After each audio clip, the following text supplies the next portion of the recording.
Hello learners, welcome to my channel. आज के इस वीडियो में हम एविडेंस एक्ट की लेक्चर सीरीज़ को कंटिन्यू करेंगे। इस वीडियो में आज हम चैप्टर सेकंड जो कि रेलेवेंसी ऑफ फैक्ट्स है उसके प्रोविजंस को देखेंगे।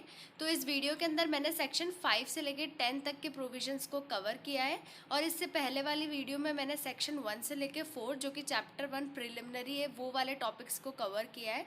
सो now let's begin with chapter second. Chapter second of the relevancy of fact. सबसे पहले हम सेक्शन 5 को पढ़ेंगे। Evidence may be given of fact in issue and relevant facts. Evidence may be given in any suit of proceeding of the existence or non existence of every fact in issue and of such other facts as are hereinafter declared to be relevant end of no others. तो section 5 क्या कहता है कि किसी भी suit और proceeding, मतलब suit और प्रोसीडिंग से क्या मतलब है कि एविडेंस एक्ट जो है सिविल पे भी अप्लाई होता है, क्रिमिनल पे भी अप्लाई होता है, इसलिए यहाँ पे सूट और प्रोसीडिंग दोनों वर्ड का यूज़ किया गया है। तो सेक्शन 5 ये कहता है कि किसी भी सूट और प्रोसीडिंग में सिर्फ उन्हीं फैक्ट इन इशू और अदर रिलेवेंट फैक्ट की एग्जिस्टेंस और नॉन एग्जिस्टेंस के एविडेंस दिए जाएंगे जिन्हें कि इस एक्ट के अंदर रिलेवेंट माना गया है। और उसके अलावा कोई भी ऐसा फैक्ट इन इशू और अदर जो फैक्ट्स है अगर उनको इस एक्ट के अंदर रिलेवेंट नहीं माना गया है तो उनका कोई भी एविडेंस नहीं दिया जाएगा। नेक्स्ट इसका एक्सप्लेनेशन देखते हैं। This section shall not enable any person to give evidence of a fact which he is disentitled to prove by any provision of the law for the time being in force relating to civil procedure। तो इस section का explanation क्या कहता है? इसका explanation ये कहता है कि कोई भी पर्सन ऐसा एविडेंस देने के लिए इनेबल नहीं है जिसमें कि सिविल प्रोसीजर के किसी भी प्रोविजन के अंदर वो डिसएंटाइटल्ड हो। अगर सीपीसी का कोई भी प्रोविजन उसे बार कर रहा है कोई ऐसा एविडेंस देने के लिए तो वो नहीं दे सकता है। सिंपल सा मीनिंग है इसका। तो सेक्शन 5 का जो क्रक्स है वो क्या है? वो इतना ही है कि सिर्फ एविडेंस जो है ना वो फैक्ट इन इशू और अदर रिलेवेंट फैक्ट का ही देना है और वो सिर्फ उन्हीं फैक्ट इन इशू और अदर रिलेवेंट फैक्ट का देना है जिसे कि इस एक्ट के अंदर रिलेवेंट माना गया है। अगर रिलेवेंट नहीं माना गया तो ऐसा कोई भी एविडेंस जो है नहीं दिया जाएगा और वो एडमिसिबल नहीं होगा। अब इसके इलस्ट्रेशन देखते हैं। Illustration A is tried for the murder of B by beating him with a club with the intention of causing his death. At A's trial, the following facts are in issue. A is beating B with a club. A is causing B's death by such beating. A's intention to cause B's death. तो A जो है उसका trial हो रहा है और वो accused किसका है कि A ने जो है B का मर्डर किया है। तो जब A की ट्रायल हो रही है तो क्या क्या फैक्ट्स इन इशू बनेंगे? A is beating B with the club. A is causing B's death by such beating. A is intention to cause B's death. तो ये फैक्ट्स इन इशू है। अब इनसे रिलेटेड हम एविडेंस दे सकते हैं क्योंकि इन फैक्ट्स इन इशू को एक रिलेवेंट फैक्ट्स माना गया है। नेक्स्ट इसका बी इलस्ट्रेशन देखते हैं। A suitor does not bring with him and have in readiness for the production at the first hearing of the case a bond on which he relies. This section does not enable him to produce the bond or prove its contents at a subsequent stage of the proceeding otherwise than in accordance with the conditions prescribed by CPC। तो ये वाला जो example है ये क्या बोल रहा है? एक वाद करता है, मतलब कि जो सूट लेके आया है वो क्या करता है, जिस बेसिस पे वो सूट लेके आया है ना वो बॉन्ड ही नहीं लाता है first hearing of the case में ही। तो बाद में जो है वो बॉन्ड प्रोड्यूस नहीं कर सकता अगर सीपीसी में मेंशन किसी भी कंडीशन के अंदर वो डिसएंटाइटल है। तो अगर किसी भी ऐसी कोई कंडीशन है जो उसको डिसएंटाइटल नहीं कर रही है वो जो बॉन्ड है प्रोड्यूस करने के लिए, तो फिर वो कर सकता है। अगर उसको डिसएंटाइटल कर रही है तो फिर वो सब्सिक्वेंट स्टेज पे उस बॉन्ड को प्रोड्यूस नहीं कर सकता। Now section 6, relevancy of facts forming part of same transaction. तो सेक्शन 6 क्या बात करता है? Relevancy of facts forming part of same transaction. इसको हम डॉक्ट्रिन ऑफ रेस जेस्टे भी बोलते हैं, वो हम आगे डिस्कस करेंगे कि डॉक्ट्रिन ऑफ रेस जेस्टे क्या है। Facts which though not in issue are so connected with a fact in issue as to form part of the same transaction are relevant whether they occurred at the same time and place or at different time and places. तो section 6 से क्या meaning निकल रहा है कि ऐसे fact जो fact in issue तो नहीं है, मतलब कि जिनको हम फैक्ट्स इन इशू की टर्म्स में तो नहीं डाल सकते, पर वो फैक्ट्स जो है फैक्ट इन इशू से ऐसे कनेक्टेड है कि वो उस ट्रांजैक्शन का इम्पॉर्टेंट पार्ट है और जिनको हम अवॉइड नहीं कर सकते, तो वो फैक्ट जो है रिलेवेंट फैक्ट माने जाएंगे, चाहे वो सेम टाइम सेम प्लेस या डिफरेंट टाइम डिफरेंट प्लेस पे अकर हुए हों। अब इसका इलस्ट्रेशन देखते हैं। A is accused of the murder of B by beating him. Whatever was said or done by A or B or the bystanders at the beating or so shortly before or after it as to form part of the transaction is a relevant fact. तो A जो है वो क्या है, accused है कि उसने B का जो है मर्डर किया है.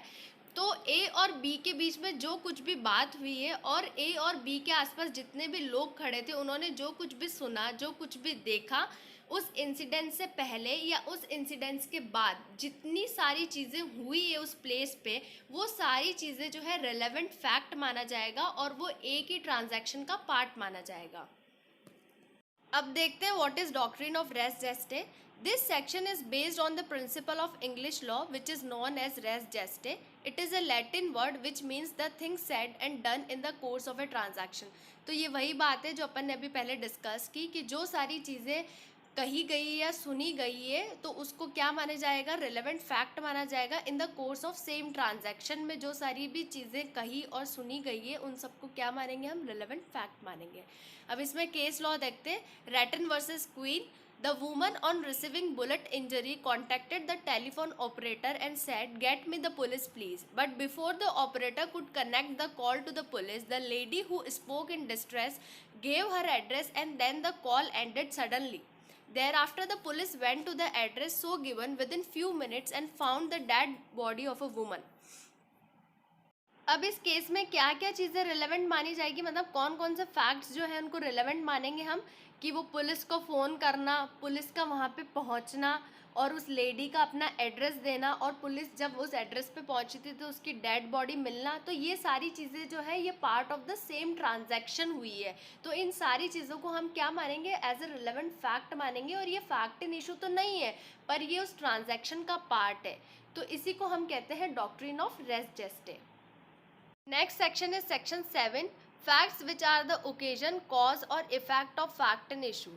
Facts which are the occasion, cause or effect, immediate or otherwise, of relevant facts or fact and issue, or which constitute the state of things under which they happen or which afforded an opportunity for their occurrence or transactions are relevant.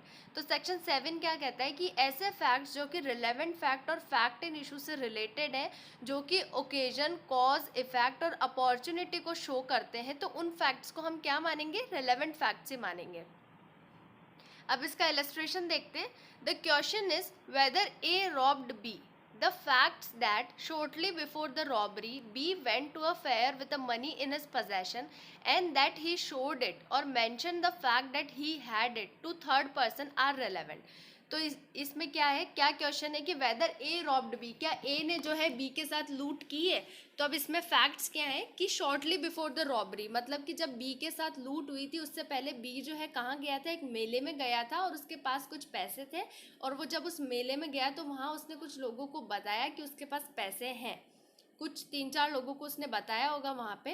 तो ये जो है ये क्या माना गया है, ये फैक्ट ऑफ कॉज, क्योंकि उसकी रॉबरी से जस्ट पहले जो है वो मेले में गया था और उसने इस फैक्ट को लोगों को डिस्क्लोज किया था कि उसके पास मनी है. तो इससे हाई चांसेस ये हुए कि जिन लोगों को उसने डिस्क्लोज किया तो हो सकता है उन्हीं में से किसी ने उसके साथ लूट की हो. तो यहाँ पे ये फैक्ट ऑफ कॉज माना गया है. Next illustration, the question is whether A murdered B. Marks on the ground produced by a struggle at or near the place where the murder was committed are relevant facts. तो इसमें क्या question है कि क्या ए ने जो है B का मर्डर किया है, जो भी ग्राउंड पे जो भी मार्क्स थे, जो भी उन दोनों के बीच में स्ट्रगल हुई है, तो ये सारी चीज़ें जो है वो रिलेवेंट फैक्ट्स माने जाएंगे. और ये कौन सा फैक्ट हुआ, ये फैक्ट ऑफ इफेक्ट हुआ, मतलब कि उस एक्ट के जो भी इफेक्ट्स थे ना वो वहाँ पे दिख रहे थे, उनकी स्ट्रगल दिख रही थी, वो मार्क्स वगैरह दिख रहे थे, तो इसको हम क्या मानेंगे, फैक्ट ऑफ इफेक्ट मानेंगे. Now see, the question is whether A poisoned B. The state of B's health before the symptoms ascribed to poison and habits of B known to A which afforded an opportunity for the administration of poison are relevant facts. इसमें क्या question है कि ए ने जो है B को poison दिया है या नहीं दिया है. The state of B health, तो जो बी की हेल्थ थी ना उसके बारे में ए जो था ना वो वेल अवेयर था कि उसके कैसे सिम्टम्स हैं, उसकी हेल्थ में उसकी हैबिट्स क्या हैं, ये सारी चीज़ें ए को पता थी. तो इससे ए को जो है ना कि एक अपॉर्चुनिटी मिल गई बी को पॉइजन देने के लिए. तो इसको हमने क्या माना है, फैक्ट ऑफ अपॉर्चुनिटी माना है. ये तीनों इलस्ट्रेशन इंपॉर्टेंट है और ये एग्जाम में इलस्ट्रेशन दे देते हैं और पूछते हैं कि बताओ ये फैक्ट ऑफ इफेक्ट है, फैक्ट ऑफ अपॉर्चुनिटी है, फैक्ट ऑफ ओकेजन है और फैक्ट ऑफ कॉज है। तो अपन को पता करना होता है कि इन इन तीनों में से कौन सी चीज़ अप्लाई होगी। तो आप ये तीनों इलस्ट्रेशन अच्छे से पढ़ना, एग्जाम में प्री में बहुत बार पूछते हैं और मेंस में भी इस पे प्रैक्टिकल जो क्वेश्चन होता है वो आता है। Now come to the next section, section 8, motive, preparation and previous और subsequent conduct। तो इसमें चार चीज़ें, motive है, preparation है, previous और subsequent conduct है।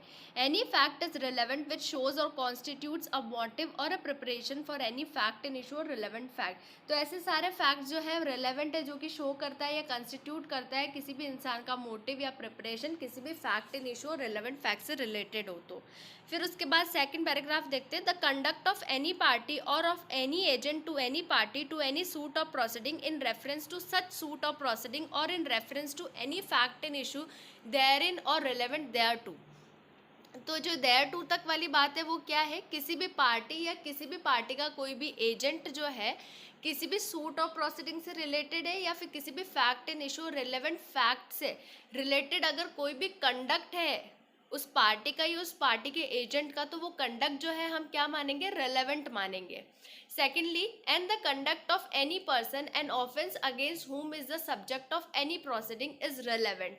कोई भी पर्सन है जो कि चार्ज है किसी ऑफेंस में, तो उसका जो भी कंडक्ट होगा उस कंडक्ट को भी हम रिलेवेंट मानेंगे उस प्रोसीडिंग के केस में। If such conduct influences or is influenced by any fact in issue or relevant fact whether it was previous or subsequent conduct, और वो कंडक्ट ऐसा है कि वो उस केस को जो है इन्फ्लुएंस करता है, तो हम उस कंडक्ट को रिलेवेंट मानेंगे।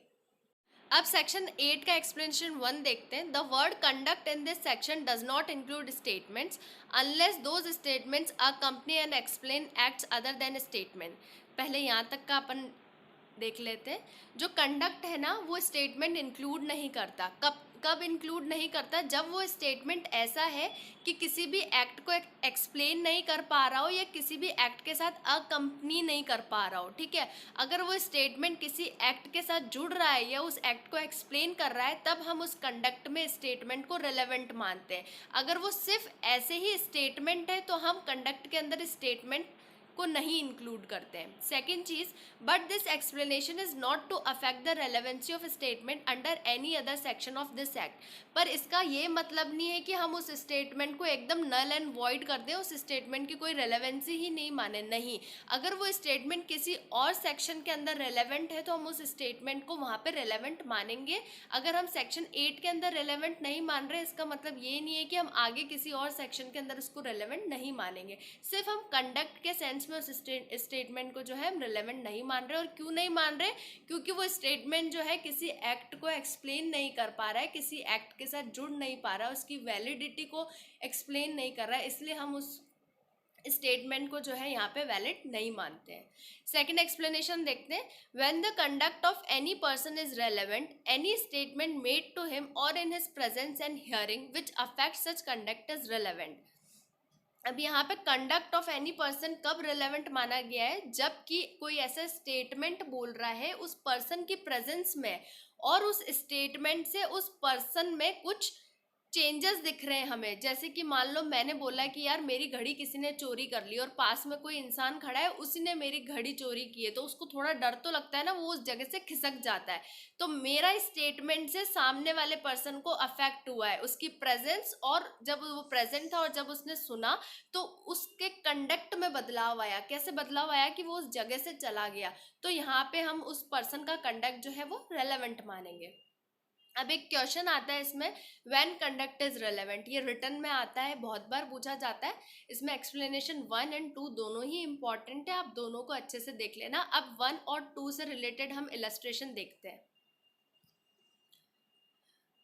फर्स्ट इलस्ट्रेशन देखते हैं हम, बेयर एक्ट का इलस्ट्रेशन ये एफ और जी है, जो कि सेकंड एक्सप्लेनेशन को क्लियर करता है। पहले हम सेकंड एक्सप्लेनेशन के इलस्ट्रेशन देखते हैं। Illustration number F, bare act में देखना आप। The question is whether A robbed B. The facts that after B was robbed, C said in A's presence, the police are coming to look for the man who robbed B, and that immediately afterwards A ran away are relevant. अभी जो मैंने आपको पहले बात बताई ये वही है कि यहाँ पे क्वेश्चन था कि क्या A ने जो है B के साथ लूट की है, मतलब ए ने बी को रॉब किया है या नहीं किया है।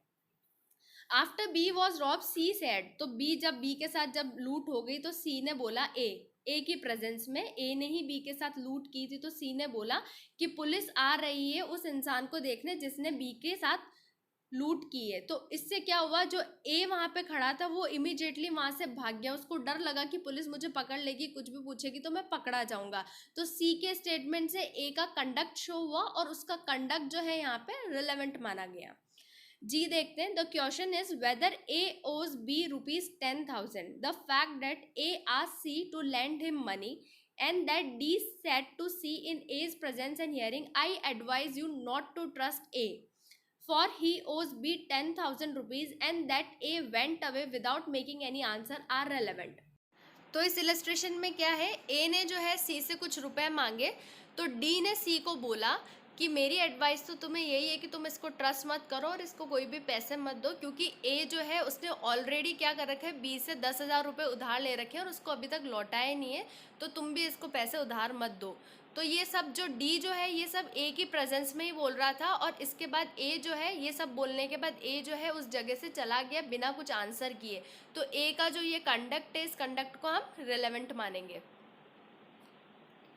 अब नेक्स्ट देखते हैं इलस्ट्रेशन जे। ये जो जे और के जो है ये इलस्ट्रेशन एक्सप्लेनेशन 1 के हैं, जहाँ पे अपन ने बात की थी कि कंडक्ट के अंदर स्टेटमेंट इंक्लूड नहीं है अनटिल एंड अनलेस वो उस एक्ट को एक्सप्लेन नहीं कर रहे हो। तो सबसे पहले इलस्ट्रेशन जे देखते हैं।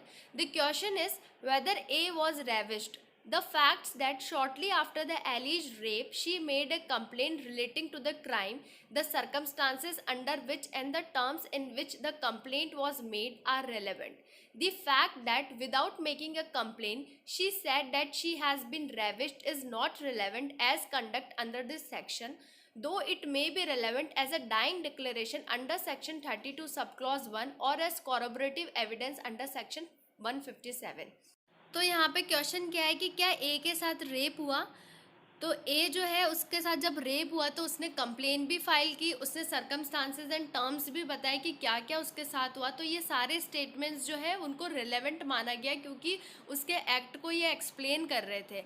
The fact that without making a complain she said that she has been ravished is not relevant. अब क्या, अगर वो कंप्लेन नहीं करती और वो सिर्फ जाके ऐसे बोलती कि मेरे साथ रेप हुआ, मेरे साथ रेप हुआ, तो कोई उसकी बात को सच मानता ही नहीं, उसका कंडक्ट यहाँ पे रिलेवेंट होता ही नहीं। लेकिन जब अगर वो कंप्लेन फाइल कर रही है और पुलिस को जाके सब चीज़ें बता रही है, तो यहाँ पे उसका जो स्टेटमेंट्स है ना वो रेलेवेंट माना जाएगा एज ए कंडक्ट। अब फिर यहाँ पे एक चीज़ और लिखी है जो अपन ने पहले बात की थी कि जब स्टेटमेंट को एज ए कंडक्ट रिलेवेंट नहीं माना जाता, इसका मतलब ये नहीं है कि वो अदर प्रोविजंस के अंदर रिलेवेंट नहीं है। अगर ऐसा होता है, मतलब कि अगर वो बिना कंप्लेन किए सिर्फ ऐसे ही बोली जा रही है कि मेरे साथ रेप हुआ, मेरे साथ रेप हुआ, तो वो कहाँ कहाँ रेलेवेंट माना जाएगा। It may be relevant as a dying declaration under section 32 sub clause 1 और as corroborative evidence under section 157। Other provisions के अंदर उसके स्टेटमेंट को हम रेलेवेंट मानेंगे। नाउ इलस्ट्रेशन के देखते हैं। The question is whether A was robbed, the fact that soon after the एलिज्ड robbery he made a complaint relating to the offense, the circumstances under which and the terms in which the complaint was made are relevant. Same चीज़ है, यहाँ पे भी question है कि क्या ए के साथ जो है रॉबरी हुई है, क्या ए को लूटा गया है। तो सेम ए ने भी यहाँ पे क्या किया है, कंप्लेन की और वो सारे इंसिडेंसेस बताएं कि उसके साथ कैसे कैसे लूट हुई है, तो इसके स्टेटमेंट्स को रेलेवेंट माना गया। अगर वहीं पे वो बिना कंप्लेन फाइल किए, बिना पुलिस को कुछ बताए, सिर्फ ये बोलता है कि मेरे साथ लूट हुई, मेरे साथ लूट हुई, तो उसके स्टेटमेंट्स की कोई वैल्यू ही नहीं रह जाती जब तक कि वो कुछ ऐसी चीज़ें ना करे कि उसके कंडक्ट को वो एक्सप्लेन करती हो। तो यहाँ पे उसका कंप्लेन फाइल करना और सारी चीज़ें बताना जो है एज ए स्टेटमेंट और एज ए कंडक्ट उसको रिलेवेंट माना गया। The fact that the fact that he said he had been robbed without making any complaint is not relevant. Same अगर वो कोई कंप्लेन नहीं कर रहा तो उसके ये स्टेटमेंट्स को एज ए कंडक्ट हम रिलेवेंट मानेंगे ही नहीं। Though it may be relevant as a dying declaration under section 32 sub clause 1 और as corroborative evidence under section 157. Now come to the next section, section 9, facts necessary to explain or introduce relevant facts. Facts necessary to explain or introduce a fact in issue or relevant fact or with support or rebut any inference suggested by a fact in issue or relevant fact or which establish the identity of anything or person whose identity is relevant or fix the time or place at which any fact in issue or relevant fact happened or which show the relation of parties by whom any such fact was transacted are relevant in so far as they are necessary for that purpose. सबसे पहले तो section 9 को हम test identification parade वाला section कहते हैं. इसी के साथ अगर हम सीआरपीसी की बात करें तो वहाँ पे सेक्शन 54A और सेक्शन 291A में आइडेंटिफिकेशन परेड की बात की गई है. तो हम ऐसे लिंक करके इसको याद कर सकते हैं कि मतलब जब भी हम सेक्शन 9 को पढ़ें या फिर इन सेक्शंस को पढ़ें तो हमें एक दूसरे सेक्शंस दिमाग में हमारे क्लिक हो जाने चाहिए कि हाँ यार जब हम सेक्शन 9 पढ़ रहे हैं तो हाँ यार 54A और 291A भी है जहाँ पे हम आइडेंटिफिकेशन परेड की बात करते हैं. तो ऐसे याद करना थोड़ा इजी हो जाता है. तो सेक्शन 9 क्या कह रहा है कि ऐसे फैक्ट्स जो कि एक्सप्लेन करते हैं या इंट्रोड्यूस करते हैं किसी fact in issue or relevant fact को, ठीक है, कोई फैक्ट इन इशू है और अदर रेलेवेंट फैक्ट है उसको एक्सप्लेन कर रहे हैं ना, तो वो फैक्ट्स को हम रेलेवेंट मानेंगे. या फिर फैक्ट इन इशू और रेलेवेंट फैक्ट ने कोई ऐसा एक इन्फ्रेंस ड्रॉ किया है उसको सपोर्ट या रिबर्ट कर रहे हैं ऐसे फैक्ट्स, तो उन फैक्ट्स को भी हम रिलेवेंट मानेंगे. या फिर कोई ऐसा फैक्ट है जिससे कि किसी पर्सन की आइडेंटिटी को इस्टेब्लिश किया जा रहा है तो वो वाले फैक्ट्स को भी हम रिलेवेंट मानेंगे. किसी टाइम और प्लेस को भी रिलेवेंट बता रहा है, मतलब कि कोई टाइम और प्लेस उस फैक्ट से जो है उस टाइम और प्लेस का पता चल रहा है तो उन फैक्ट्स को भी हम एज ए रिलेवेंट फैक्ट मानेंगे. बस सेक्शन 9 इतना ही कहता है. अब यहाँ पे लिखा है कि आइडेंटिफिकेशन परेड कौन करता है. करता तो जुडिशियल मजिस्ट्रेट है या फिर पुलिस करता है और किससे करवाते हैं, ये विटनेसेस से कराते हैं. और सेक्शन 9 वाली जो आइडेंटिफिकेशन परेड है ना ये इन्वेस्टिगेशन स्टेज पे होती है. एक और इम्पॉर्टेंट चीज़ है सेक्शन 9 में, वो इसका इलस्ट्रेशन F. आप बैरक में से देखना. A is tried for a riot and is proved to have marched at the head of a mob. The cries of the mob are relevant as explanatory of the nature of the transaction. ये वाला illustration ना बहुत बार pre में पूछते हैं. इसमें क्या पूछते हैं, ये इलस्ट्रेशन तो एज इट इज़ दे देते हैं और पूछते हैं कि कैसे रिलेवेंट है, एज ए एक्सप्लेनेटरी रिलेवेंट है, इंट्रोडक्टरी रिलेवेंट है.